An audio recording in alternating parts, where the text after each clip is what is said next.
Assalomu alaykum jigarlarim. Nima ish boshlab qo'ydingiz Afat TV desalaringiz, inshaalloh mana shu Navro'z kafeda 25-chislar kuni o'yin kuni Aziza Karimova va undan tashqari G'arovutida xizmat ko'rsatgan artist Sobirjon Abduxoliqov va undan tashqari Solijon u ham G'arovutdan shular bilan birgalikda konsert beryapti. Inshaalloh kelasizlar. Konsertning dodasi va jindisi bo'ladi.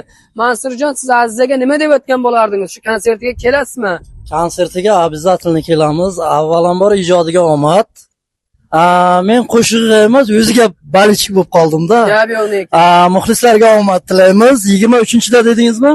25-chislar kuni. 25-chislar kuni Navro'z kafega kelaverasiz. Mansur blogerning obunachilari bo'lsa, kommentariyaga yozingizlar. Pizdis qo'shiqlarni aytadi.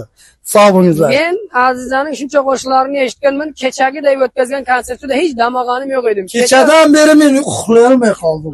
Kecha bir konsertlarni qo'shiqlarni aytdiki, uni eshitdim, o'zim nima deydi, ko'rib hayratda qoldim. Shunchalik bir ajoyib qo'shiqlar tayyorlagan, yangiliklar qo'shiqning jindilarini aytayapti. Eshitasiz, shunday uyda dam olasizda maqsad. Ay onda sog' bo'linglar, qo'shiqni eshitishga afzallik keling. Metro avtobusdan 4-yuqdan chiqqan joyda Navro'z kafemizga keling.